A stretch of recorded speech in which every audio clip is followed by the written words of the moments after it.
जहां चार यार मिल जाए वही रात हो गुलजार। इस गीत को सार्थक किया इंदौर के क्रिश्चियन कॉलेज के पुराने छात्रों ने। अवसर था क्रिश्चियन कॉलेज के 1975 से 1985 तक के पूर्व विद्यार्थियों के मिलन समारोह का।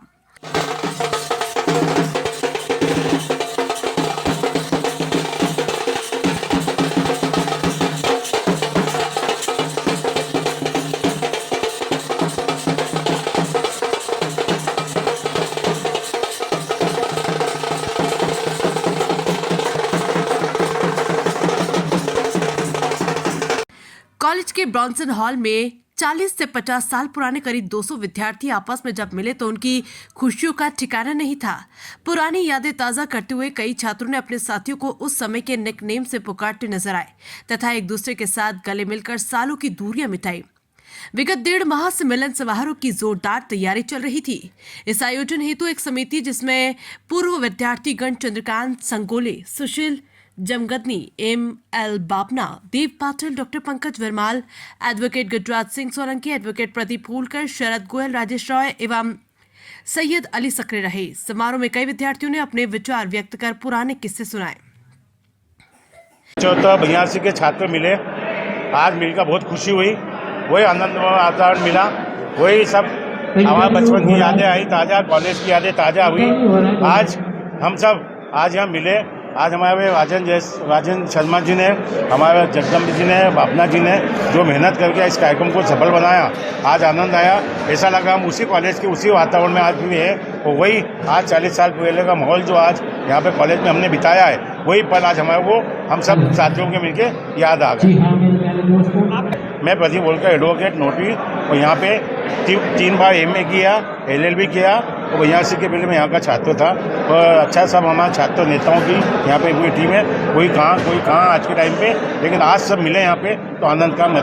समारोह में कई उद्योगपति, पूर्व न्यायाधीशगण, सीनियर एडवोकेट तथा कई रिटायर्ड पदाधिकारीगण मौजूद थे। समारोह की विशेषता ये थी कि 60 से 70 साल तक की उम्र के लोग कॉलेज में कदम रखते ही वैसा ही व्यवहार करने लगे जैसा जब कॉलेज में पढ़ते थे। इस अवसर पर सेवानिवृत्त प्राध्यापक professor Surendra Kavthekar, professor KL Jadiya, professor Pannalal Rathore तथा पूर्व सीनियर विद्यार्थी श्री श्वेत केतु वैदिक तथा आयोजन समिति के सुशील जमगदनी एवं डॉक्टर पंकज वर्माल का भी शॉल श्रीफल से सम्मान किया गया। सम्मान के प्रति उत्तर में प्रोफेसर कवठेकर ने कहा कि पूर्व विद्यार्थियों ने आज हमारा सम्मान कॉलेज में कर हमारी उम्र बढ़ा दी तथा पुरानी संस्कृति एवं संस्कार का अच्छा उदाहरण पेश किया।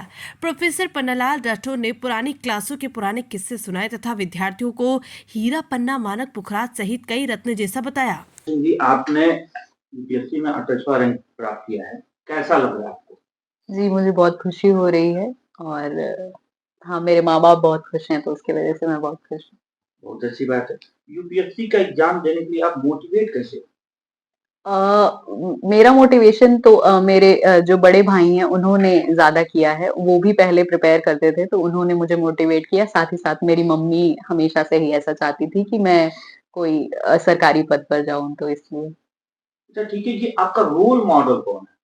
रोल मॉडल किनको मानते हैं? जी, मेरे लिए तो मेरी रोल मॉडल मेरी मम्मी ही हैं। उन्होंने ही हमेशा से मुझे प्रोत्साहन दिया है बचपन से, तो मेरी रोल मॉडल वही हैं। ये तो रोल मॉडल घर की बात हुई, बाहर बाहर किनको मानती हैं? अच्छा, बाहर मेरे से एक मॉक इंटरव्यू में भी पूछा गया था कि आपके रोल मॉडल कौन है? तब भी मैंने कहा था और अभी भी कह रही हूँ कि इंदिरा गांधी जी हमेशा से मेरी रोल मॉडल रही हैं, जो बाहर से हैं। बहुत अच्छी बात। पढ़ाई के अलावा और क्या पसंद करती हैं? पढ़ाई के अलावा वैसे तो ज़्यादा समय नहीं मिलता है, लेकिन और भी किताबें जो फ़िक्शनल किताबें हैं, वो कभी-कभी मैं पढ़ लेती हूँ। तो हाँ, वो है मेरी रुचि। क्या आपको किसी फेल्योर का सामना करना पड़ा? अगर करना पड़ा तो आप उससे उभरी कैसे? हाँ, इसके पहले भी मैंने अटेम्प्ट दिया है और भी काफ़ी एग्ज़ाम्स में मैं अपीयर हुई हूँ। तो हाँ, वहाँ पे मुझे निराशा मिली। तो उसके बाद से जब भी निराशा मिलती थी तो मेरे परिवार वाले हमेशा मेरे साथ रहते थे। मेरे भाई और मेरी मम्मी वो कहते थे कि कोई बात नहीं, तो उसके वजह से मैं फिर से आगे अगले एग्ज़ाम के लिए प्रिपेयर करती थी। एग्ज़ाम के समय भी कोई प्रॉब्लम होती थी? एग्ज़ाम के समय जब आप एग्ज़ाम दे रहे हो, उस समय भी अगर कोई प्रॉब्लम होती थी आपको? हाँ, एग्ज़ाम के समय भी काफ़ी दिक्कत आती थी कि मतलब आप नर्वस हो जाते हैं या फिर बाहर एग्ज़ाम रहता था, मोस्टली दिल्ली रहता था, तो वहाँ पे खाने की दिक्कत या ये सब। तो एग्जाम के दिन तो ज्यादातर मेरे पिताजी हर एग्जाम से पहले पहुंच जाते थे कि मुझे सेंटर तक ले जाना, तो ये सब चीजें वो रहते थे तो काफी आसान हो जाती थी। आपके साथ आपकी मम्मी और भाई बैठे हुए हैं। हम्म। फैमिली की बात करें तो फैमिली का कितना सपोर्ट रहा आपके साथ? फैमिली का ही पूरा सपोर्ट है मेरे साथ कि हर निराशा के बाद जो भी लोग बोले, लेकिन इन्होंने कभी इन लोगों ने मुझे कुछ नहीं कहा कि अब रहने दो, अब कितना पढ़ोगी या फिर कुछ भी। तो ऐसा कोई प्रेशर फैमिली की तरफ से नहीं था, तो ये मेरे लिए काफ़ी अच्छा था। ये बात करें अगर प्रिपरेशन की, प्रिपरेशन में सबसे ज़्यादा इम्पोर्टेंट क्या है अ, एग्ज़ाम में? मुझे लगता है कि कंसिस्टेंसी बहुत ज़्यादा ज़रूरी है। जैसे हम कभी पढ़ने लगते हैं तो एक दिन हम सोचते हैं कि आज हम बहुत पढ़ेंगे तो बहुत पढ़ लेते हैं, कई घंटे पढ़ लेते हैं और किसी दिन मन नहीं रहता है तो बिल्कुल नहीं पढ़ते। लेकिन ऐसा ही नहीं करना है। रोज़ थोड़ा ही पढ़ना है लेकिन रोज़ पढ़ना है। तो वही कंसिस्टेंसी है कि आप रोज़ पढ़ते रहें। कंसिस्टेंसी बहुत ही ज़रूरी कौन-सी है। किताबें ज़्यादा पढ़ती थी? क्योंकि गवर्नमेंट एग्जाम्स की प्रिपरेशन है तो ज्यादा यही जो स्टैंडर्ड बुक्स हैं, पॉलिटी है, स्पेक्ट्रम है या लूसेंट है, ये सारी जीएस जीके की किताबें सारे वो सब मैं पढ़ती थी। बाकी करंट अफेयर्स के लिए मैगजीन्स पढ़ती थी। कितने घंटे पढ़ती थी आप? अ, रोज़? घंटे नहीं, मैं लाइब्रेरी जाती थी तो हाँ मेरा रूटीन वही रहता था कि सुबह अगर मैं 10 बजे लाइब्रेरी जा रही हूँ तो रात में 10 बजे तक लंच हटा के मैं तब तक पढूं उसके बाद से। कोचिंग की भी ज़रूरत पड़ी थी क्या? हाँ, कोचिंग मैंने लिया था स्टार्टिंग में गाइडेंस के लिए, जब मैंने शुरुआत में प्रिपरेशन की थी, तब स्टार्टिंग में 1 साल मैंने कोचिंग लिया था। मतलब सोशल मीडिया का ज़्यादा आपने सहारा सोशल मीडिया का कोई मतलब ज़्यादा सहारा नहीं लिया है, कोचिंग तो मैंने ऑफलाइन ही की थी। उसके बाद से हाँ जो बुक्स हैं मैं स्टैंडर्ड बुक्स और फिजिकल बुक्स ज़्यादा पढ़ती थी, तो ज़्यादा मेरे लाइफ में सोशल मीडिया का कोई रोल नहीं रहा है ज़्यादा। इंटरव्यू भी हुआ है आपका, इंटरव्यू आपने दिया, इसकी क्या स्ट्रेटजी थी आपकी? अ, किस इ स्टडी पे आपने इंटरव्यू दिया? इंटरव्यू के लिए तो काफ़ी पहले मैंने बहुत सारे मॉक्स दिए, बहुत सारे मॉक इंटरव्यू थे, वो मैंने दिए और बाकी इस मैंने अपने भाई से भी बोला था तुम भी मेरा मॉक लेके बताओ कि क्या चीज़ें हैं, क्या मैं गलत बोल रही हूँ या क्या थोड़ा नर्वस थी, तो वो सब मैंने किया और न्यूज़पेपर पढ़ती थी, तो ये सब चीज़ें मैंने इंटरव्यू के लिए किया। इंटरव्यू में मैक्सिमम कौन से सवाल होते थे ज़्यादा?